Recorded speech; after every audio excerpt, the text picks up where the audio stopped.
Hare Krishna. Welcome back to Bhagavad Gita study class. आज है हमारे भगवत गीता की चैप्टर 2 श्लोका नंबर 42 43 से स्टार्ट करते हैं। Okay, let's start with our मंगलाचरण गुरु प्रणाम मंत्र।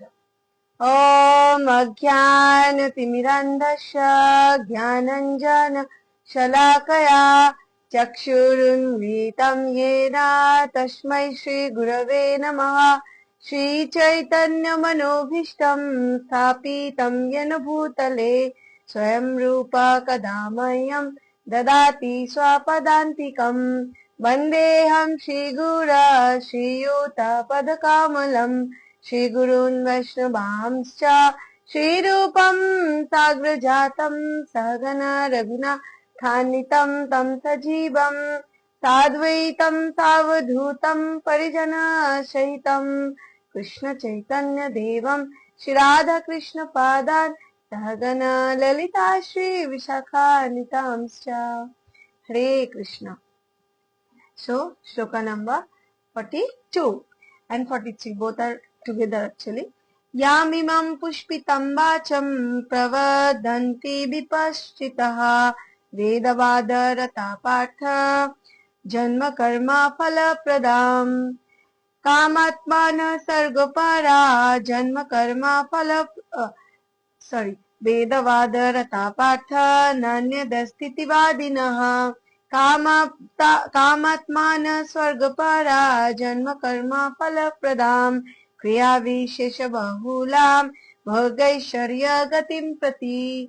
इसका अनुवाद, अल्पज्ञानी मनुष्य वेदों के उन अलंकारिक शब्दों के प्रति अत्यधिक आसक्त रहते हैं जो स्वर्ग की प्राप्ति, अच्छे जन्म और शक्ति इत्यादि के लिए विविध सकाम कर्म करने की संस्तुति करते हैं।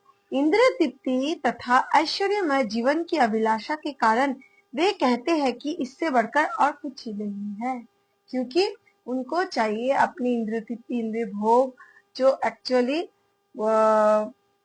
भगवान की प्रसन्नता के लिए कम, जो आत्मिक खुद की प्रसन्नता के लिए ज्यादा। तो हम लोग एक्चुअली अभी भगवान सांख्य गीता का सार या सांख्य योग है इस चैप्टर की नाम। तो उन्होंने यहाँ पे पहले बहुत क्या किया, आत्मा के बारे में विश्लेषण बहुत डिटेल्स में ज्ञान दिया। अब कर्म योग या बुद्धि योग के बारे में भगवान बोल रहे, कैसे कर्म करना चाहिए, कौन से भाव होना चाहिए। तो यहाँ पे भगवान बोल रहे कि जो अल्पज्ञानी वो होते वो क्या करते, अपने अलंकारिक शब्दों के प्रति आध्यात्मिक आसक्त रहते। जो आध्यात्मिक के प्रति आसक्त है बट कार्य एक्टिविटीज उनकी बिल्कुल क्या होता है, अपने इंद्रिय तृप्ति वाला ही होता है। जैसे कि उनको इसमें बहुत सारा धन चाहिए, ये गाड़ी नहीं भगवान, मैं ये नाम करूंगा, ये करूंगा, अब राधे राधे, अब मुझे ये क्या बोलते गाड़ी, घर, बहुत सारा पैसा, ये सब मांगते, शक्ति मांगते, या तो धनी परिवार में जन्म मांगते, तो उनके स्वर्ग की प्रति एक्चुअली प्राप्ति हो जाते। तात्पर्य श्रील प्रभुपाद की जय। साधारण सब लोग अत्यंत बुद्धिमान नहीं होते और वे अज्ञान के कारण वेदों के कर्म कांड भाग में बताए गए सकाम कर्मों के प्रति अत्यधिक आसक्त रहते हैं। क्योंकि सकाम कर्म इसको बोलते हैं जिस कर्म करने के बाद फल की आशा युक्त जो कर्म, जैसे एक यज्ञ किया तो मुझे एक पुत्र की प्राप्ति होगी, यज्ञ किया मुझे एक नौकरी प्राप्त होगी, ये कुछ हवन कर रहे कि मुझे जिंदगी में बहुत सारा धन प्राप्ति होगी। तो इसको बोलते सकाम कर्म कांड, ठीक है, जिसमें भगवान से कोई लेना देना नहीं है अपने, क्योंकि ऑलरेडी अगर ये दुखालम अशाश्वतम है, तो अगर इसमें रहने के लिए मुझे धन और जो पुत्र कन्या, जो जिनको संतान, जो जिनको जो मर चाहिए, तो अगर वो मांगते रहे तो फिर उन्होंने कुछ आध्यात्मिक या अच्छे कर्म करके ये फल की आशा करते हुए जो मांगते, तो ये काम होता है। इस कर्म को बोला गया सकाम कर्म। ठीक है, तो इसको फल, अगर मैं हवन किया, फिर बहुत सारा धन मांगा, मिल जाते, फिर उसको भोगना भी तो पड़ेगा ना, फिर भोगने के लिए रहना भी है। अगर जो भक्त होते हैं उनके कहना है कि इस सुखालय में कितना भी तुम इकट्ठा कर लो, आपको तो आफ्टर ऑल ये सब छोड़ के जाना ही पड़ेगा। ऐसे जगह जाओ, फिर जाके फिर आना पड़ेगा, फिर जन्म मृत्यु जरा व्याधि, फिर बचपन से फिर बड़े होना, ये जो चक्र चलते रहता है, इसको एक्चुअली जो कृष्ण भक्त होते हैं, जो भक्ति भगवान की भक्ति करते, तो वो इससे मुक्ति चाहते हैं, इस चक्रव्यूह से बाहर निकलना। कि इकट्ठा कर लिया धन, फिर उसको भोगने के लिए फिर आओ, फिर अगर इस जन्म में बहुत सारा अच्छे खासे धन इकट्ठा कर लिया, फिर शरीर छूट गया, भोग नहीं पाए, फिर अगले जन्म में धनी परिवार में लो, फिर उसको भोगो। उसके साथ साथ तो बहुत कुछ और भी भुगतना पड़ता है ना, क्योंकि यहाँ पे परमानेंट हैप्पीनेस तो है नहीं, राइट। तो इसीलिए भगवान इन लोगों को कम बुद्धिमान बोला गया है शास्त्र के अनुसार। वे स्वर्ग में जीवन का आनंद उठाने के लिए इंद्र तृप्ति कराने वाले प्रस्तावों से अधिक और कुछ नहीं चाहते हैं। जहाँ मदिरा तथा तरुणिया अल्प उपलब्ध है और भौतिक ऐश्वर्य सर्व सामान्य है। वेदों में स्वर्ग लोक पहुंचने के लिए अनेक यज्ञों की संस्तुति है, जिनमें ज्योतिष्टम यज्ञ प्रमुख है। तो स्वर्ग लोक जाने के लिए यतिष्ठम नामक एक यज्ञ है जो करते हैं, तो फिर आपको स्वर्ग की प्राप्ति इजीली हो जाएगा। जहां जाके हमें क्या मिलेगा, सुंदर सुंदर मदिरा पान करने के लिए, सुंदर सुंदर अप्सरा के नृत्य देखने के लिए, जो बोलते हैं ऐश आराम आप भुगत सकते हो, ये वाला ऐश। तो वास्तव में वेदों में कहा गया है कि जो स्वर्ग जाना चाहता है तो उसे ये यज्ञ संपन्न करना चाहिए। और अल्प ज्ञानी पुरुष सोचते हैं कि वैदिक ज्ञान का सारा अभिप्राय इतना ही है। ऐसे लोगों के लिए कृष्ण भावनामृत के दृढ़ कर्म में स्थित हो पाना अत्यंत कठिन है। जिस प्रकार मूर्ख लोग विषैले वृक्षों के फूलों के प्रति बिना ये जाने कि इस आकर्षण का क्या फल होगा आसक्त रहते हैं, उसी प्रकार अज्ञानी व्यक्ति स्वर्गिक ऐश्वर्य तथा तज्जनित इंद्रिय भोग के प्रति आकृष्ट रहते हैं। तो बोलते हैं ना, एक यहाँ पे एक उदाहरण है, मूर्ख लोग विषैले वृक्षों के फूलों, फल बिल्कुल विषैले वृक्ष है, उसको टच करोगे तो बिल्कुल जहर जैसा आपको जल जाएगा। फिर उसका फूल, सुंदर सुंदर फूल देख के उसके अगर अट्रैक्ट हो, पर देने वाला तो ये पेड़ तो विषैला है ना, तो सुंदर फूल देख के अगर मैं अट्रैक्ट भी हूँ तो हमें मूर्ख ही बोलेंगे लोग कि जब फूल तो सुंदर है ले लोगे, बट उस वृक्ष से कौन बचाएगा, राइट।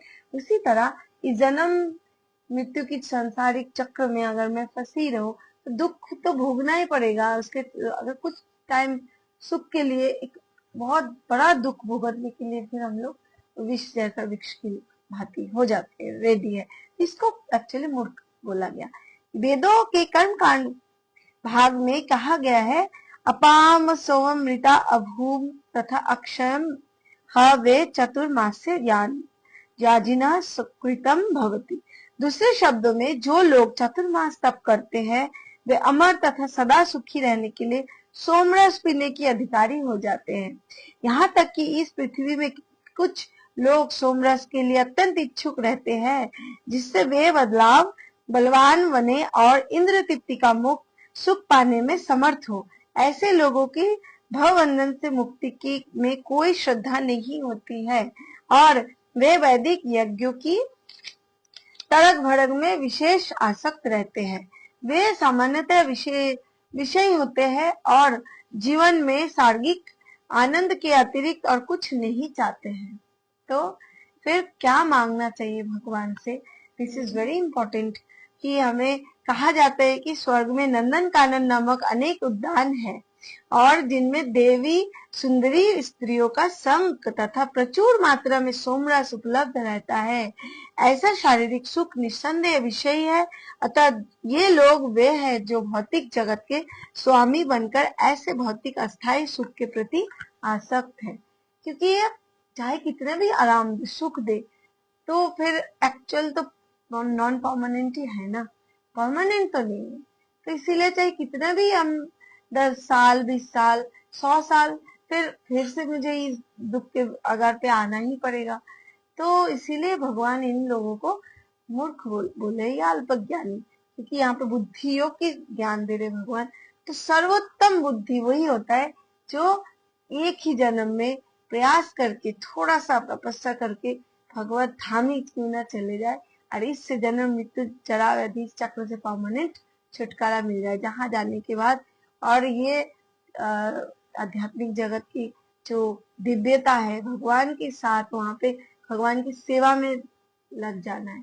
तो बात ये है कि बात अपने अपने लेवल के अनुसार, अपने अपने बुद्धि के स्तर के अनुसार हम लोग अपना अपना कार्य में रत हैं। तो भगवत गीता पढ़ के अगर ये समझ में आए कि हमें कौन सी बुद्धि श्रेष्ठ बुद्धि है, अगर उस पथ पे हम लोग जाए, थोड़ा सा कठिन है लेकिन दुष्कर नहीं है। लेकिन भगवत भौतिक लाइफ बोल रहे, वो तो अत्यंत दुष्कर है, कठिन तो दूर की बात। अब मतलब आध्यात्मिक कार्य, आध्यात्मिक कर्म थोड़ा सा कठिन है लेकिन असंभव नहीं है ना। लेकिन ये जो भौतिक लाइफ है वो थोड़ा सा सहज है लेकिन असंभव है, क्योंकि संसार कोई भी इतना दिनों में हमें पीछे पूर्वजों की जो एक्सपीरियंस है हम भी देख रहे, कोई यहाँ पे कितने भी परमानेंट इकट्ठा सब कुछ धन करने के बाद भी यहाँ पे भोग नहीं पाता, खलियाता है, खलियाते जाना पड़ता है और फिर जन्म लेना पड़ता है, फिर ये चक्र। पर अब पता नहीं ना कौन सी जन्म में हमें इंसान की जन्म नेक्स्ट लाइफ में होगा भी नहीं है। That is also a very typical horrible thing कि अगर फिर कुत्ते, गधे और शुकर ये सब की जन्म हुआ, बिल्ली, तो फिर से मनुष्य, क्योंकि जब तक मनुष्य जन्म ना लो बोल रहे तब तक हमारे ये स्पीशीज चलते रहते, क्योंकि मनुष्य जन्म में आके हम लोग भगवान की नाम उच्चारण कर सकते। सारे स्पीशीज में श्रेष्ठ है ये मनुष्य मानव जन्म। तो मानव जन्म बोलते देवी देवता भी तरसते हैं, क्योंकि स्वर्ग में जाके अब देवी देवता बन जाओ, अप्सरा के नृत्य देखो, फिर अगर भगवत धाम जाना है तो आपको ये मानव शरीर में फिर से आना पड़ेगा, जन्म लेके फिर यहाँ से तप करके फिर सीधे गोलोक वृंदावन जा सकते। तो वेरी क्रुशियल ये जन्म हमारा बहुत दुर्लभ मानव जन्म बोला गया। तो ये दुर्लभ मानव जन्म को हमें ऐसे ही व्यर्थ ना जाने दे, हम इसको प्रयास करें और इसके अच्छे से कैसे सदुपयोग कर सकते उसके बारे में सोचे, जो भगवत गीता हमें ये दे रहे, राइट। हमें प्रयास करते हैं। नेक्स्ट श्लोका, भोग ऐश्वर्य प्रसक्तानम तया परित चेतसम व्यवसायत्मिका बुद्धि समाधो न विधीयते। जो लोग इंद्रिय भोग तथा भौतिक ऐश्वर्य के प्रति अत्यधिक आसक्त होने से ऐसी वस्तुओं से मोहग्रस्त हो जाते हैं, उनके मनों में भगवान के प्रति भक्ति का दृढ़ निश्चय नहीं होता। तात्पर्य श्रील प्रभुपाद की जय। समाधि का अर्थ है स्थिर मन। तो वैदिक शब्दकोश निरुक्ति के अनुसार संभोग सम्यक अधिते स्मिन्नात्मन स यथाप्यम। जब मन आत्मा को समझने के स्थिर रहता है तो उसे समाधि कहते हैं। तो समाधि किसको बोलते हैं, ये वाला श्लोका, समाधयित अस्मितान्य तत्व अध्यात्म। मन जब ये आत्मा में स्थिर होता है, क्योंकि मन बहुत चंचल होता है। एक श्लोका आएगा आगे, चंचला ही मना कृष्णा। अर्जुन पूछ रहे कि मन इतना चंचल है कि हमें वायु की वेग सबसे ज्यादा है, बोलते वायु को वेग कभी कभी हम वश में कर ले, लेकिन मन को वश में करना बहुत ही टफ है। हाँ, हरे कृष्णा सोहिनी दत्त माता जी, কেমন আছেন? ভালো, অনেকদিন পর। तो ये वाला श्लोका नंबर एक्चुअली हमने 44 भगवत गीता की चैप्टर 2 वी आर रीडिंग। तो मन बहुत भागता है, दौड़ता है, मन बहुत स्थिर नहीं रहता। तो इसके लिए हमें बोला गया जो लोग इंद्रिय भोग में रुचि रखते हैं अथवा जो ऐसी क्षणिक वस्तुओं से मोहग्रस्त है, उनके लिए समाधि कभी भी संभव नहीं है। माया के चक्कर में पड़कर वे न्यूनाधिक पतन को प्राप्त होते हैं। तो हमें ये जो माया की जगत है, ये जगत बोला गया, माया मतलब कोई अंधेरा, मतलब अज्ञानता से भरा हुआ। क्योंकि अभी भगवान क्या बोला, जो सर्वोत्तम बुद्धि को भगवत धाम जाने के लिए अप्लाई नहीं करते वो अल्पज्ञानी, अल्पज्ञ, मूर्ख है। तो इसीलिए हम क्योंकि अगर हम लोग ये कर रहे हैं कि बहुत थोड़ा बहुत यज्ञ कर लिया, कर्म कांड कर लिया, सकाम कर्म कर लिया, पुत्र मिल गया, फिर हमें जो गाड़ी चाहिए, घर चाहिए, धन चाहिए, बट इसके बाद अल्टीमेटम क्या, इसके बाद नेक्स्ट क्या, व्हाट नेक्स्ट? नेक्स्ट ये है ना कि हमें ये सब छोड़ के ही जाना पड़ेगा। तो इससे बेटर है ना कि ऐसा चीज हम मांगे भगवान से, भगवान देने के लिए भी रेडी है कि ऐसा चीज मांगो कि जिसमें आपको परमानेंट तो रहे और सुख भी जो परमानेंट रहे, राइट? तो इसीलिए भगवान बोल रहे परमानेंट चीज है क्या, वो है कृष्ण भक्ति, कृष्ण भावना भावित होना। तो कृष्ण भावना भावित होने के लिए आपको जंगल में छोड़ के, घर द्वार छोड़ के जाना नहीं है। आप संसार में रह के भगवान की, अपने बच्चे, हस्बैंड, आपकी माता पिता, सबके साथ कर्तव्य में रह के भी हम कृष्ण भावना भावित हो सकते। It is very easy and सरल प्रोसेस है, हाँ? तो माता जी, शनि माता जी क्या बोल रहे? हाँ, 4 रूल्स कृष्ण भक्ति, 4 रूल्स जो ABCD जो मुझे पता है। रूल्स तो बहुत है भक्ति की, जो A for association of devotees, B for book reading, C for chanting और D फॉर क्या बोलते, डिवोटी एसोसिएशन। नहीं, पहले तो हो गया A फॉर, ओ D फॉर, ABCD बोलते भक्ति की। जो 4 रूल्स माता जी ने पूछा है, तो ABCD जो भक्ति की हमारे 4 रूल्स है कि मतलब भक्ति करने के लिए पहले एसोसिएशन ऑफ डिवोटीज, राइट? जो हमें डिवोटीज की संग लेना चाहिए। अकेले अकेले होता नहीं, हम थोड़ा तो यूनिटी स्ट्रेंथ, यूनिटी जब होता है तब हम जाके थोड़ा बहुत अपने उत्साह बना रहते हैं। नहीं तो क्या है ना, अकेले अकेले फिर हमारा उत्साह मुरझा जाते। फिर B फॉर बुक रीडिंग, है ना? फिर बुक रीडिंग के लिए हमें क्या करना पड़ता है, क्या बोलते, ज्यादा से ज्यादा ये जो हम लोग भगवत गीता पढ़ रहे, प्रभुपाद जो लिख के गए हैं, भागवतम, भगवत गीता, जो जो बुक्स है, शास्त्र है, उपदेशामृत है, बहुत सारा पुराण है, तो ये सब हम अगर पढ़े तो उनकी जो आचार्य जी की बुक्स है, तो उनको अगर वो लोग अब है नहीं धरातल में, फिर भी उनका एसोसिएशन हमें मिल जाता है। बुक रीडिंग के थ्रू हमारे माइंड जो हम सुनते हैं, है ना, तो वो सुनने के बाद हमारा क्या होता है, वो स्ट्रेंथ में बदल जाता है, स्ट्रांग हो जाते हैं हम लोग। बुक रीडिंग में, अरे बुक में पढ़ा था, तो वो जो सुना हुआ बातें रीडिंग के थ्रू और भी ज्यादा फिर हम अप्लाई करते हैं अपने लाइफ में, है ना? कि अगर मैं बुक में पढ़ू, अभी पढ़ा कि भगवान बोल रहे मूर्ख मत बनो, आपको अच्छे से भक्ति में हवन करना चाहिए, भक्ति मांगना चाहिए, सकाम कर्मों से दूर जाना चाहिए, कि हमें फिर भुगतने के लिए आना पड़ेगा। ये तो हम क्या करते, बुक में पढ़ा, फिर थोड़ा सा हमें ये लगता है नहीं, भगवान तो भगवत गीता में बोल रहे, तो हम कुछ भी भगवान मंदिर में जाके माथा टेकने के पहले हम क्या करते, सिर्फ ऐसा ऐसा चीज नहीं मांगते, है ना? थोड़ा अलर्टनेस हो जाता है। फिर ABC फॉर चैंटिंग, क्योंकि हम चैंटिंग करते जाए। और D for I think Prasad, D का एक्चुअली अभी इस टाइम में भूल रही हूँ। तो डी से भी भगवान की डिवोटी एसोसिएशन तो हो गया, नहीं तो A for affirmation, D for I think माता जी मुझे इस टाइम याद नहीं आ रहे, जो डिवोटी एसोसिएशन ही होगा, या तो प्रसाद की भी हो सकता है, जो हमें ज्यादा से ज्यादा प्रसाद भी पाना चाहिए, है ना?